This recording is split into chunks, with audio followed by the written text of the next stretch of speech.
आपल्या आवडत्या मालिकेचे संपूर्ण भाग मालिका प्रसारित झाल्यानंतर लगेचच पाहू शकता पूर्णपणे मोफत फक्त सन नेक्स्ट वर।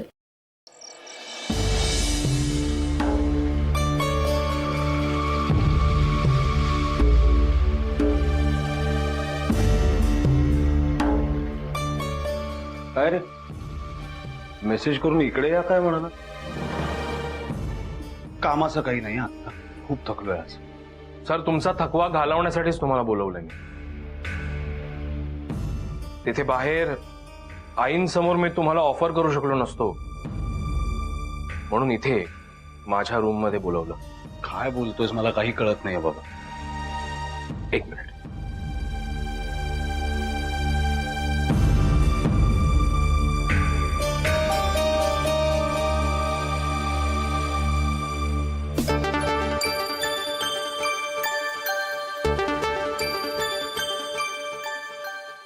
नील नाही, हे नाही। त्या दिवशी तुझा आग्रह होता म्हणून आपण सेलिब्रेशन वगैरे केलं, पण असं सारखं नाही। सर रोज घ्यायला कोण सांगतंय, पण आज तुम्हाला गरज आहे। का? आज काय झालं? सर तुमच्या मनाला एक गोष्ट खूप लागली आहे। युवराज जे काही वागलाय त्यामुळे तुम्ही थोडे अस्वस्थ झाला। आज कदाचित तुम्हाला नीट झोपही लागणार नाही, म्हणून नाही, पण म्हणून हा उपाय नाही, हा उपाय नाही। माझ्या मनात जे आहे ते हलकं करायचं असेल ओझं, तर मी बोलीन स्वतः युवराजशी प्रत्यक्ष, आणि तो माझ्याशी खोटं बोलणार नाही, पण हे नाही। ठीक आहे, तुम्ही बोला त्याच्याशी, पण त्याआधी युवराज बद्दलच मला काय बोलायचं ते एकदा ऐकून घ्या।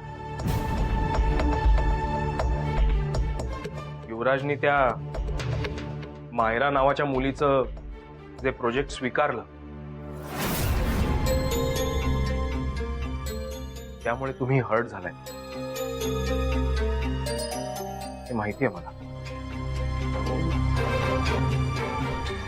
आणि हे सगळं त्यांनी तुम्हाला न विचारता केलंय, ह्याचा जास्त त्रास होतोय। This was not expected from Yuvraj.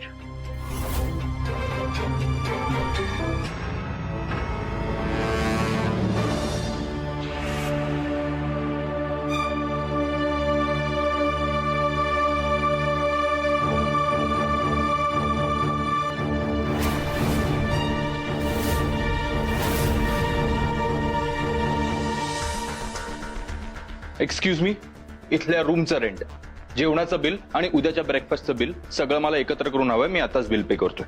Sir उद्या दिलं तरी चालेल, नो इश्यूज। मी तुम्हाला जे सांगितलंय ते ऐका माझं। बरं, ती जी मॅडम आहे त्या इथे किती वेळ राहणार आहेत आय डोंट नो। त्यांना जेव्हा जायचं असतील त्या जातील, तेव्हा फक्त त्यांच्यासाठी कॅब बुक कर, आणि जर काही एक्स्ट्रा पैसे लागले तर प्लीज कॉल मी। ठीक आहे, फायनल बिल सगळं स्वाईप करून टाक। ठीक आहे सर।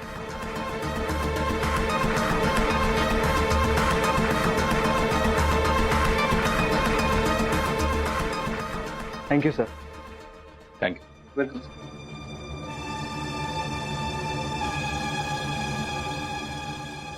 गेला तो? हो मॅडम। किती बिल झालंय? मॅम ऑलरेडी बिल पेड केलंय सरांनी, आणि तुमच्यासाठी कॅब बुक करायला सांगितली आहे। तुम्ही सांगितलं मॅडम, काम एकदम चोख केलंय। मी सरांना खोटं सांगितलं की आपल्याकडे एकच रूम अवेलेबल आहे। तुला तोंड बंद ठेवायचे पैसे दिले होते ना, मग तोंड बंद ठेवायचं। कॅब बुक कर माझ्यासाठी। Yes ma'am.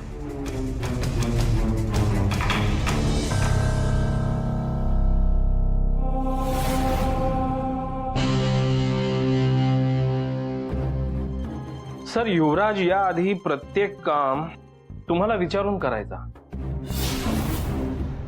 पण हल्ली तो स्वतःच्या घरी गेल्यापासून, त्याच्या बायकोसोबत राहायला लागल्यापासून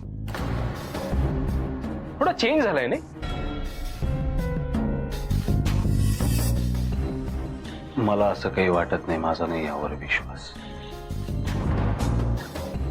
तुमचा विश्वास बसणार नाही अशा अनेक गोष्टी आहेत सर।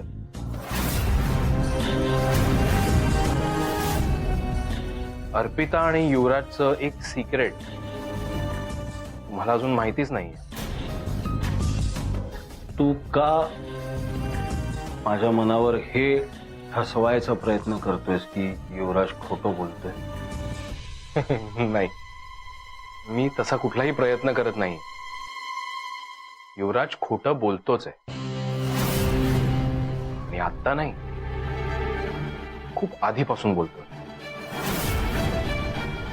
युवराजचं अर्पितावर प्रेम होतं म्हणून तो तुमचा बॉडीगार्ड झाला आणि तेव्हा त्याच्या खोटं बोलण्याला सुरुवात झाली.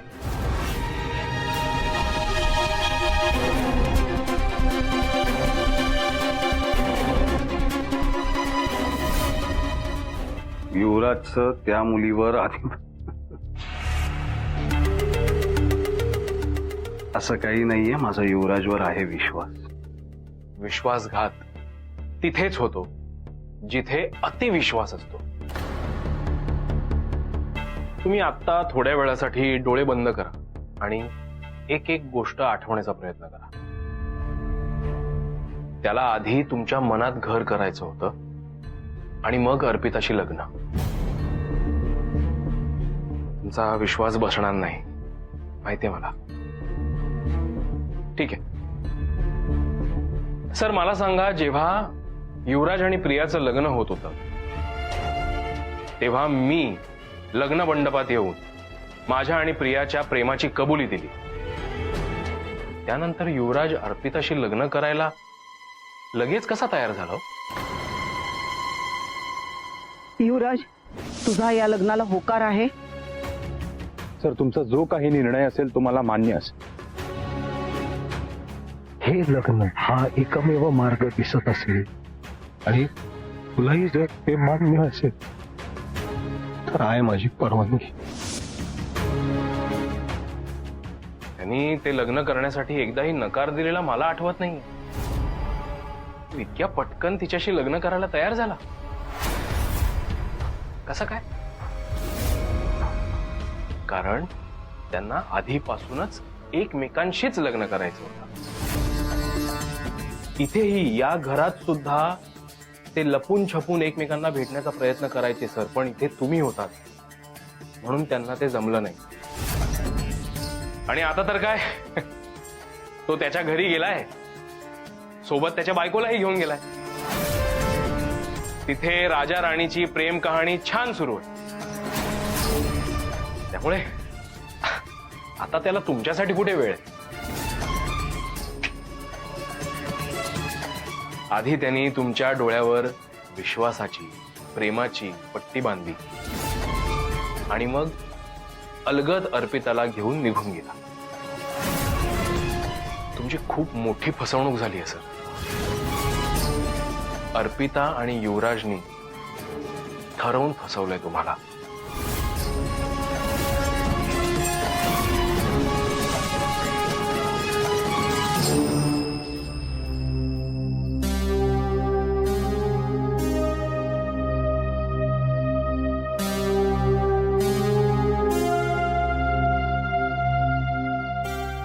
अर्पिता,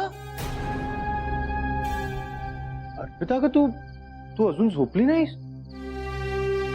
तर मी तुला सांगितलं होतं ना, मी सकाळी येईन ते. तरी सुद्धा तू अजून जागीच आहेस. अगं झोपायचंच ना. अर्पिता,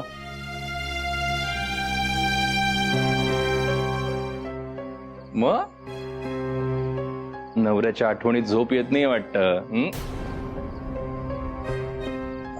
काय संध्याकाळी घरी येतो असं सांगून नवरा बाहेर जातो, मग फोनही उचलत नाही.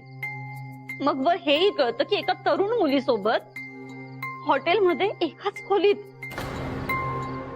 मग सांग ना, बायकोला कशी झोप लागेल? अर्पिता, हे बघ, मी तुला सगळं सांगणार होतो. काही चुकीचं बोलले का मी? अरे डोळे मिटले की तू आणि ती मायरा असे डोळ्यासमोर दिसतायत मला. तरी झोपण्याचा प्रयत्न केला मी, पण झोपण्यात सुद्धा तुम्ही दोघेच दिसताय. मग उठले आणि इथे येऊन बसले. काय करणार दुसरं? हे काय बोलतेस तू? माझ्यावर विश्वास नाहीये तुझा? आणि आणि मला सांग, तुझ्या मनामध्ये माझ्याबद्दल अशी शंका येतेच कशी? काय येऊ नये? जर तू माझ्या जागी असता तर काय केलं असतंस तू? मी एका तरुण मुलासोबत हॉटेलमध्ये एकाच खोलीत. अर्पिता, हे बघ, माझ्या आणि मायरामध्ये काहीही घडलेलं नाही आणि कधी घडणारही नाही. खरंच खरंच अर्पिता, खरंच काही घडलं नाहीये ना? काहीही घडलेलं नाहीये. मग कुठे आहे ती? हा, कुठे म्हणजे ती आहे, अजून असेल हॉटेलवर. मी तसंच तिला तिथे सोडून आलोय. अर्पिता, अगं माझ्या आयुष्यात तू सोडून इतर कुठलीही मुलगी येणार नाही हे माहिती आहे ना तुला. मला खरं खरं सांग, तुम्ही दोघे जवळ नाही आलायत ना एकमेकांच्या? शांत राहा, शांत शांत. मी तुला आता सगळं खरं काय जे काय घडलं ना ते सांगतो, पण तू प्लीज ओव्हर थिंक करू नकोस. हे बघ, मी आणि मायरा तिथे जात होतो ना तेव्हाच मला तिच्या वागण्यात थोडीशी गडबड जाणवली. तिथे गेल्यावर सुद्धा तिने नाटकं सुरू केली बरं नसण्याची वगैरे, पण तिचे इंटेन्शन मला तेव्हाच कळले. तिने माझ्या जवळ यायचा प्रयत्न सुद्धा केला, पण मी तिथे तसाच तिला सोडून आलो रात्री इथे तुझ्याकडे. तू बोलतोयस आणि मी हे सगळं खरं मानून चालू? हा, पण मला कळत नाहीये तू का थांबलास तिथे? इथे एकाच खोलीत काय गरज होती? अर्पिता, अर्पिता, अगं तिने बरं नसल्याची नाटकं मी काय केलं असतं? माझ्या दुसरा पर्यायच नव्हता अगं. आणि तिथे गेल्यावर नेमकी रूम पण एकच होती म्हणून तिच्या सोबत थांबलो. स्पष्टीकरण कोण देतं हे कळतं ना तुला? अर्पिता, अगं तू काय बोलतेस? तुला तरी कळतंय का? अगं माझ्या आणि मायरामध्ये काहीही घडलेलं नाहीये. थोडा तरी विश्वास दाखव स्वतःच्या नवऱ्यावर. तू प्लीज इथे बघ. अर्पिता, इथे बघ.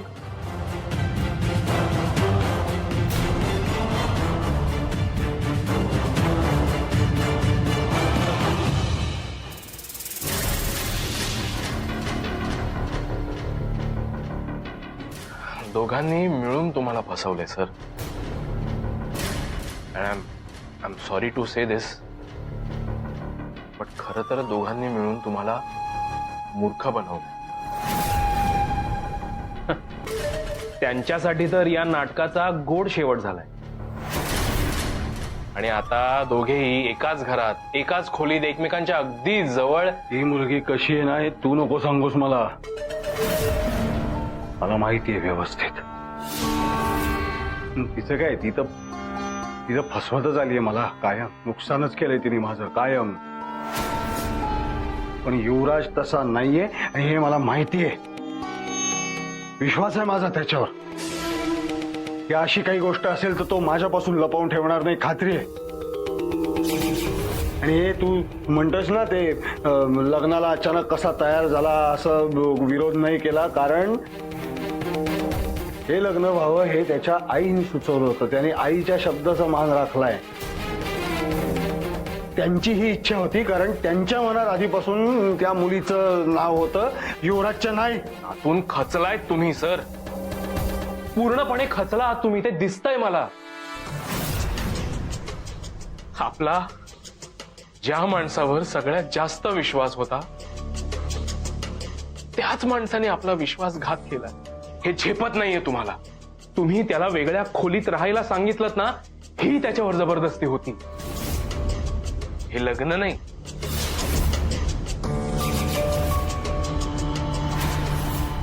अर्पिताशी लग्न करायचं हेच ठरवून तो या घरात आला होता.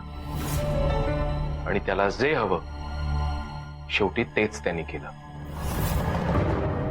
तुमच्या डोळ्यात धूळ फेकून तो अगदी अलगद अर्पिताला घेऊन निघून गेला. आणि आता तो त्याच्या स्वतःच्या घरी असताना अर्पिता त्याला हवं असलेलं प्रेम त्याच्या जवळ असताना त्याला तुमची किंवा तुमच्या त्या नियमांची का आठवण येईल?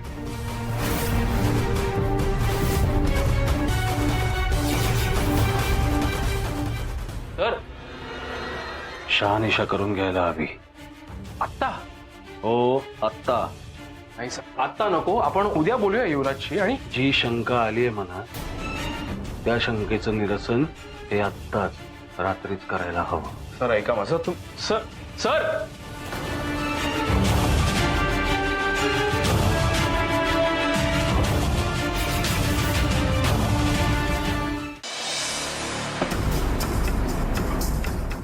मायरा, मायरा, काय झालंय तुला नक्की सांगशील? मॉम, मी माझ्या आणि युवराजसाठी आधीच एक रूम बुक करून ठेवली होती. मी त्याला माझ्या मिठीत सुद्धा घेतलं, पण तो मला सोडून गेला त्याच्या बायकोकडे. Myra, are you out of your mind? इतकी घाई कशाला केलीस तू? त्या युवराजला सिड्यूस करण्याची काय गरज होती?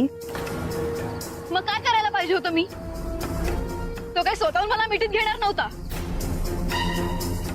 आणि मॉम, आपलं ठरलं होतं ना युवराजला ट्रॅप करायचं म्हणून. स्टुपिड, स्टुपिड आहेस तू. तो युवराज एक लॉयल नवरा आहे. त्याचं त्याच्या बायकोवर प्रचंड प्रेम आहे. गौतम सारखाच येतो. आणि अशा मुलाला तू डायरेक्ट मिठी मारते?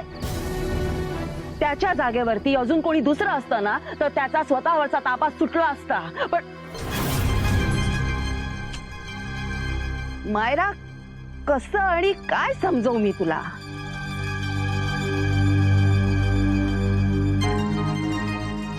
हे बघ, अशा माणसांना हळूहळू ट्रॅप करायचं असतं.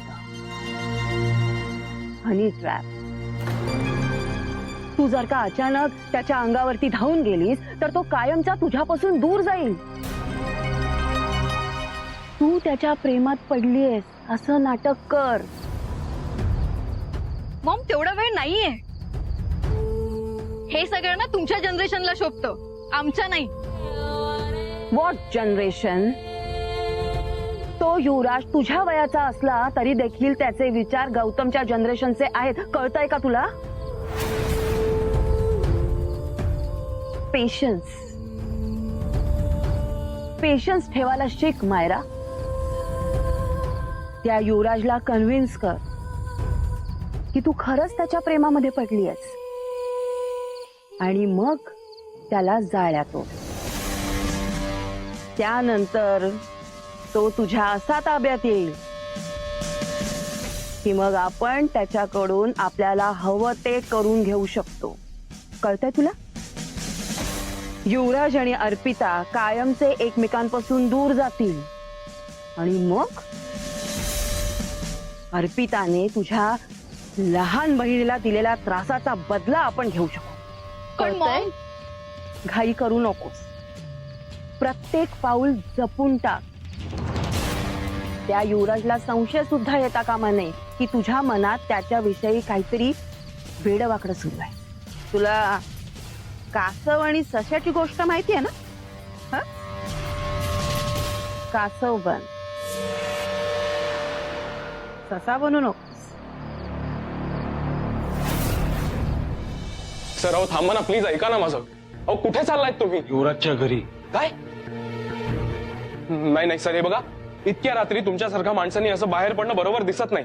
प्लीज आपण उद्या ऑफिसमध्ये बोलूया ना. उद्या नाही, आत्ताच म्हटलं ना मगाशी मी. सर हो प्लीज ऐका माझं. हे बघा, अशा अवस्थेत मी तुम्हाला युवराजच्या घरी जाऊ देणार नाही. ए, अवस्थेत वगैरे म्हणणे इतकं काही झालेलं नाही. It's okay. बरं मग ठीक आहे, मी सुद्धा तुमच्या बरोबर येणार. बरं बाबा, चल.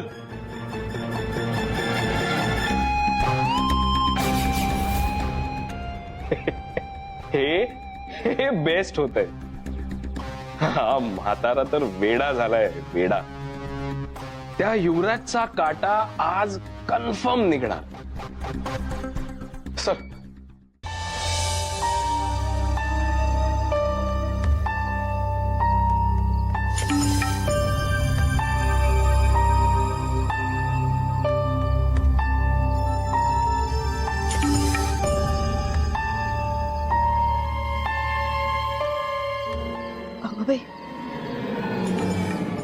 अजून हे झोपायला आले कसं नाही?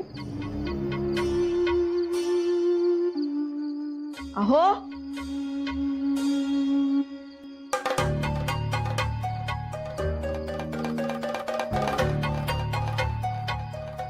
अहो,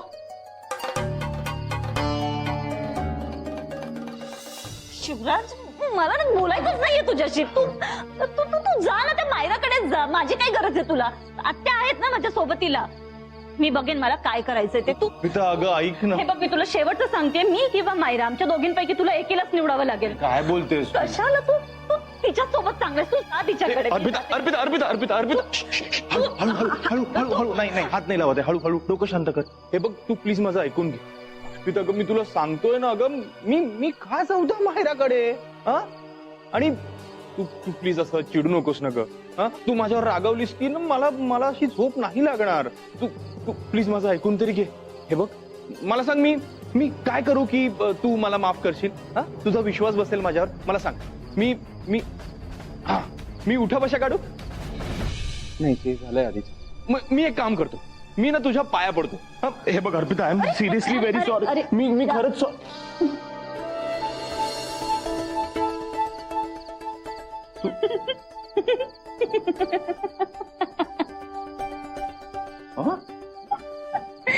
तू तू हसतेस का? तुला वाटूच कसं शकतं मी तुझ्यावर चिडेल? म्हणजे हे सगळं नाटक नाटक. तुला आठवतंय मागे तू म्हणाला होतास माझी बायको माझ्याबद्दल थोडी पॉझिटिव्ह झाली तर आवडेल मला. मग आली मजा? अजिबात नाही. हा अगं किती घाबरलो मी माहितीये अर्पिता. हे बघ तू अशी रागावलीस ना माझ्यावर तर मी नाही जगू शकत अगं. नाही मला माहित नाही. तू मला प्रॉमिस कर. हा ह्या पुढे कधी पण अशी मस्करी तू करणार नाही. हा प्रॉमिस कर. चल चल.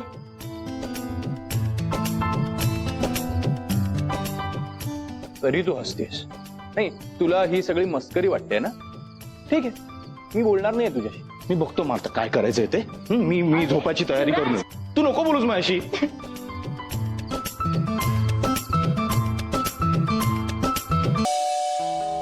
आई बहुतेक गुरुमाई चाल्यात. मी बघते.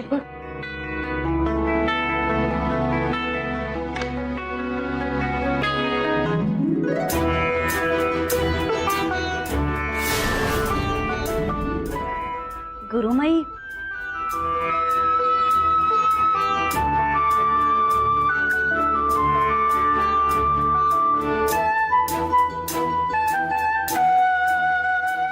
तू इकडे कसं शक्य आहे?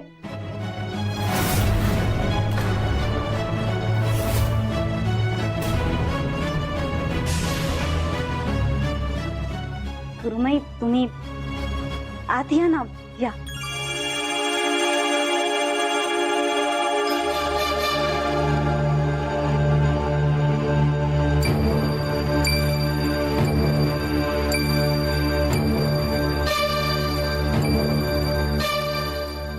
गुरुमाई या ना, बसा. बसा.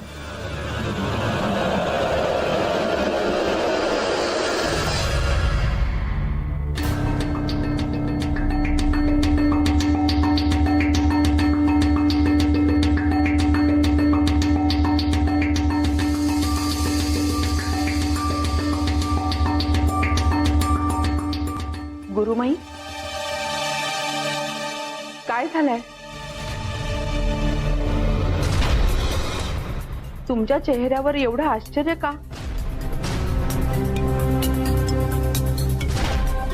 अहो मी तुम्हाला फोन केल्यावर सांगितलं होतं ना की मी अर्पिताची सासू बोलतेय म्हणून.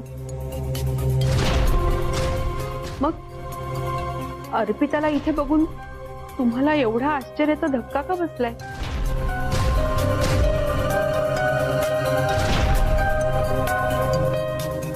हो, एखादी गोष्ट आधीच कळणं किंवा दिसणं हा श्राप आहे की वरदान? पण माझ्या हातात काहीच नाही. गुरुमाई तुम्ही असं कोड्यात का बोलताय? नाही आता हे अर्पिताचं सासर आहे, तिला इथेच राहायला हवं नाही का रे दादा? हो आमची चूक आमच्या लक्षात आली, म्हणून मग आम्ही तिला सन्मानाने इथे घेऊन आलो. मला वाटलंच नव्हतं की अर्पिता ते घर सोडून येईल. हो, मग त्यांचा संसार कसा सुरू झाला असता? तिच्या वडिलांचा या लग्नाला विरोधच होता ना, म्हणून मग मी जबाबदारी उचलली, मी मनावरती घेतलं आणि त्या दोघांना इथे घेऊन आलो. आता बघा माझ्या मुलाचा संसार कसा आनंदाने सुरू आहे. तुमच्या मुलाचा सुखी संसार सुरू झालाय, पण ही गोष्ट त्यालाच माहित नाही.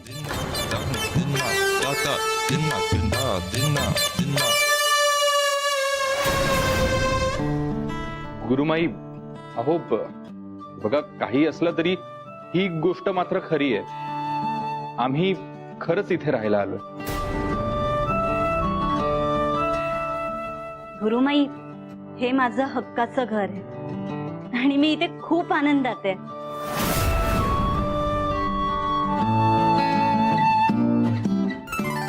म्हणजे काय, अहो आनंदातच असणार ती. आम्ही सगळेजण केवढं प्रेम करतो तिच्यावर. बरं गुरुमाई, मी तुम्हाला इथे कशासाठी बोलवलंय ते सांगते. हा, मी आधीच सांगितलंय, फक्त असं बोलावलं म्हणून मी कुठे जात नाही. नियती जिकडे मला नेते ना तिकडेच मी जाते. विचारा तुमचा प्रश्न.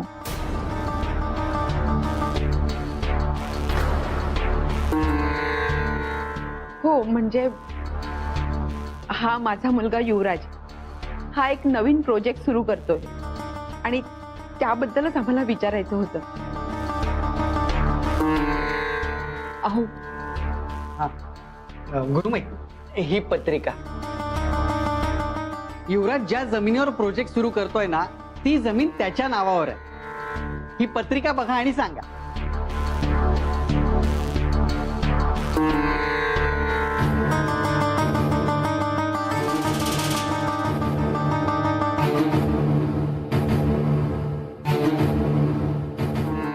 उत्तम निर्णय आहे. तुमचा मुलगा जे काम हातात घेईल त्यात यशस्वीच होईल. वाह. ती जमीन आणि हे राहतं घर युवराजला धार्जिणं आहे.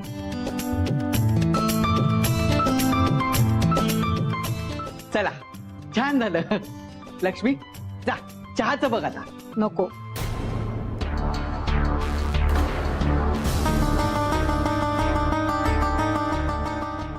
गुरुमाई, अहो काय झालंय? एवढी आनंदाची बातमी सांगितली, पण तुमच्या चेहऱ्यावर मात्र आनंद दिसत नाहीये मला. कारण मी जे बोलले ते अपूर्ण आहे. हे घर युवराजला धार्जिणं आहे, पण अर्पिताला नाही.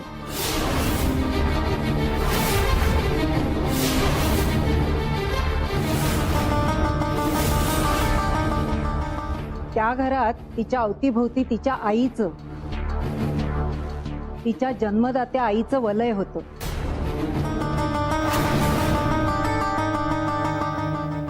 इकडे मला ते वलय दिसत नाही.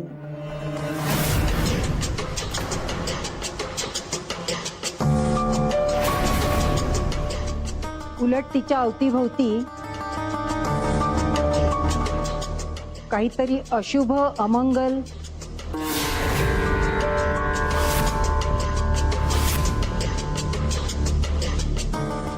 ज्याला तुम्ही नेगेटिव्ह एनर्जीज म्हणता ना, तसं दिसतं.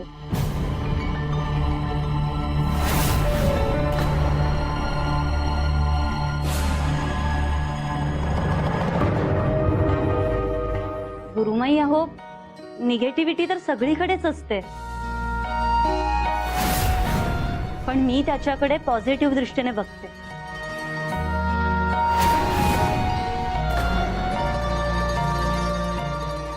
आणि आपण जगाच्या पाठीवर कुठेही जाऊ, आपल्याला वाईट विचारांची माणसं भेटणारच.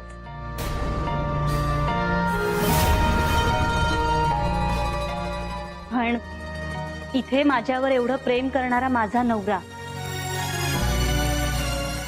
माया लावणारे सासू सासरे, हे सगळे माझ्या सोबत असताना मी कशाला घाबरू?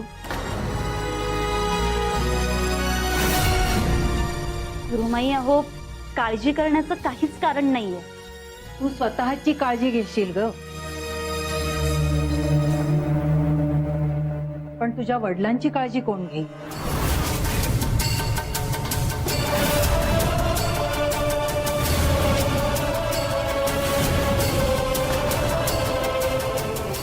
माहित आहे ना, तू तुझ्या वडिलांचं सुरक्षा कवच आहे.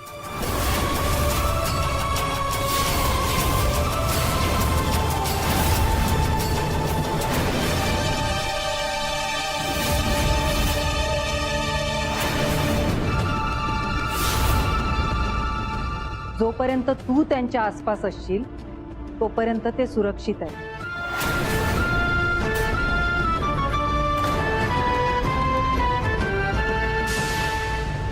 पण जर तू त्यांच्यापासून दूर गेलीस तर त्यांच्या जीवावरही बेतू शकतं.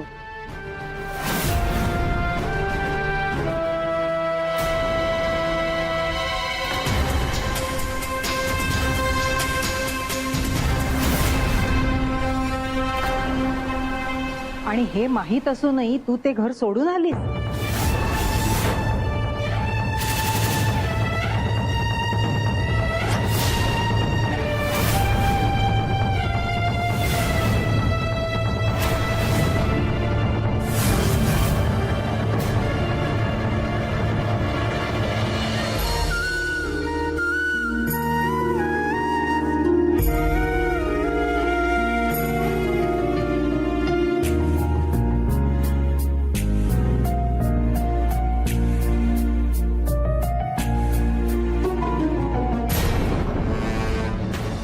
मंजिरी, ये बस बरं तू. सदा पाणी आण. ये सावकाश बस, बस सावकाश इथे तू नीट बस. हं. सदा पाणी आण. आणतो आणतो.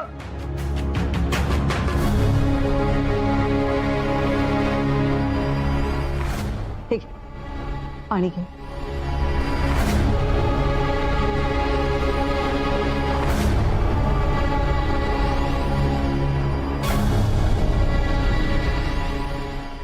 काय झालं? चक्कर आली तिला. अगं बरं नाहीये का? डॉक्टरांना सांगायचंच ना, आधी बोलावलं असतं डॉक्टर. बरं आहे तिला. ते दुप्त घरातून नाहीसं झालंय ना, तेव्हापासून ती अस्वस्थ आहे. तिला सारखी भीती वाटते की तुला काही झालं तर. मंजिरी काय आहे? काय आहे? काही खात पित नाहीये, सारखे उपास तपास करते. चक्कर येईल नाही तर काय होईल? हा सगळा वेडेपणा आहे असं नाही वाटत तुला? आणि कशासाठी मुळात हे सगळं? हे बघ, मी सांगते तुला. जोपर्यंत अर्पिता या घरात होती, तुझं सुरक्षा कवच घरात होतं ना, तोपर्यंत आम्हाला दोघींनाही काळजी नव्हती.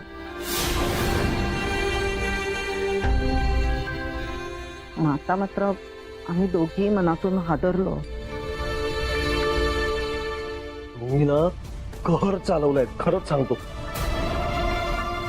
किती वेळा सांगायचं तुम्हाला, बंद करा हा बावळटपणा. काय चाललंय आपल्या घरात? कुठल्या काळात जगतोय आपण? काय मागताय तुम्ही? आणि मला काही नाही होणार आहे. हे बाई, मला काही नाही होणार आहे. ते गुरुमाईने एक तर सगळ्यांना कामाला लावून ठेवलंय. सुरक्षा कवच, सुरक्षा कवच. गुरुमाई सारख्या बाईवर कसला विश्वास ठेवता तुम्ही?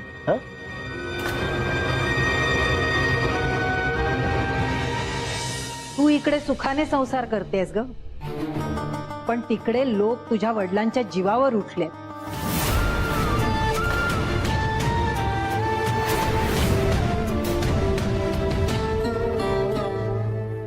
गुरुमाई, मला खरंच हे काहीच माहित नव्हतं.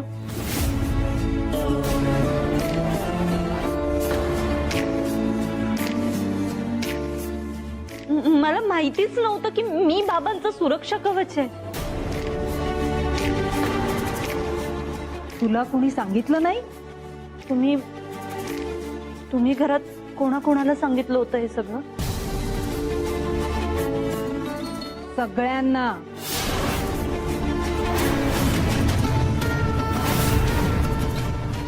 त्या दिवशी फक्त तू नव्हतीस घरात.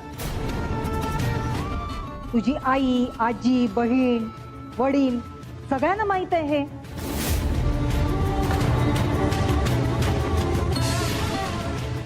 मी सगळ्यांना अगदी स्पष्ट सांगितलं होतं. ज्या दिवशी तू ते घर सोडशील त्या दिवसापासून गौतमच्या जीवाला धोका आहे.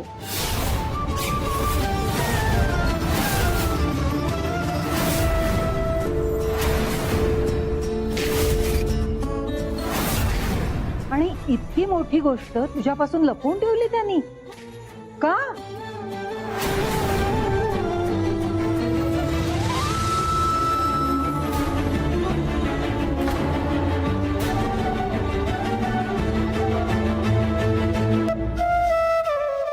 मी सगळ्यांना अगदी स्पष्ट सांगितलं होतं.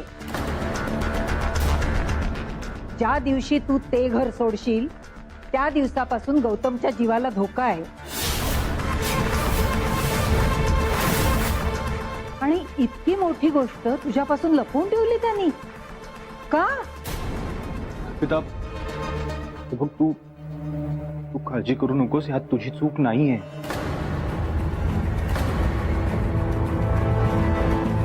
अगं तुला तर ही गोष्ट माहीतच नव्हती ना.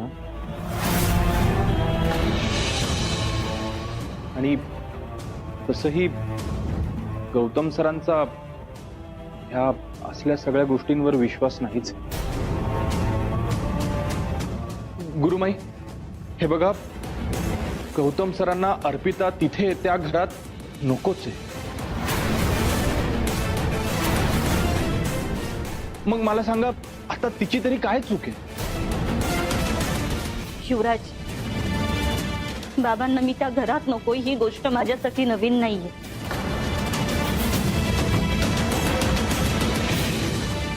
पण आता गुरुमाई जे सांगतायत ती गोष्ट सुद्धा लहान नाहीये रे. गुरुमाई जे जे सांगतात ते तसंच्या तसं सगळं खरं घडतं.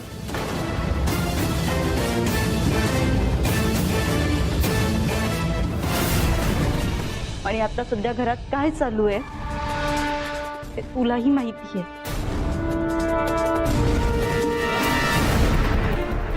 पण मला कळतच नाहीये एवढी मोठी गोष्ट घरच्यांनी माझ्यापासून लपवली का?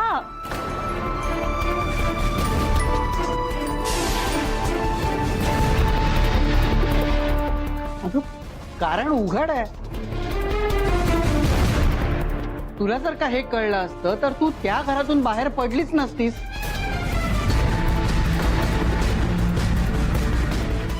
मग तुमच्या दोघांचा संसार सुखाने सुरू कधी झाला असता?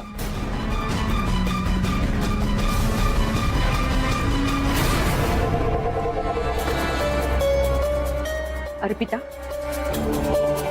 पप्पा म्हणतात ते पटतंय मला. तुझ्या आईने आणि आजीने हाच विचार केला असणार अगं. आणि मला सांग, कुठल्या आईला असं वाटत असेल की आपली लग्न झालेली मुलगी सासरी जाऊन राहू नये?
या बाईंनी नुसता डोक्याला ताप दिलाय माझ्या. तिला गौतमचा जीव घ्यायचा आहे आणि मला त्याची संपत्ती.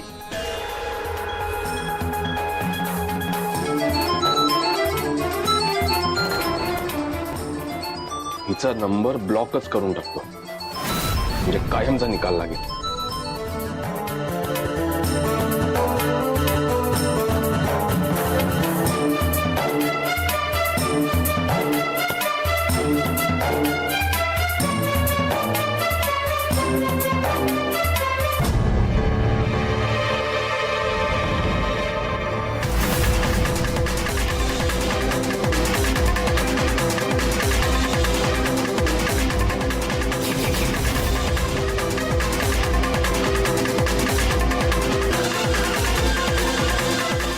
नील, काय समजतो तू स्वतःला?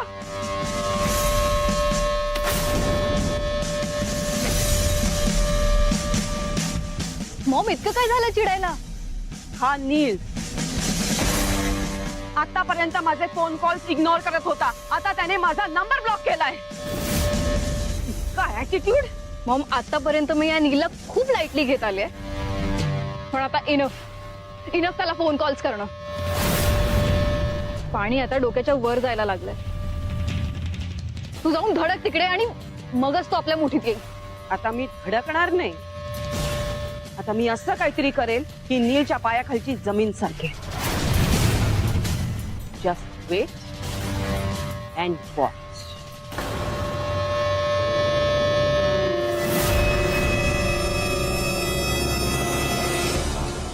गुरुमाई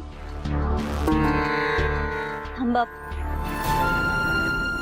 मला खरंच हे काहीच माहिती नव्हतं. मला जर हे सगळं आधीच माहिती असलं असतं तर मी माझं माहेर सोडून सासरी कधीच आले नसते. पण आता माझ्या बाबांच्या जीवाला काही धोका होऊ नये यावर काही उपाय? त्याच घरात राहायला जा जिकडे तुझे वडील राहत आहेत. मला कळतंय की लग्न झालेल्या मुलीला असं कधीच सांगू नये की तू सासरी राहू नकोस, पण तुझ्या वडिलांचे शत्रू त्यांच्या अवतीभोवतीच वावरत आहेत. गौतम आणि त्याचा काळ यांच्यामध्ये तू एकमेव कवच होऊ शकतेस. दुसरा काही मार्ग नाही. येते मी.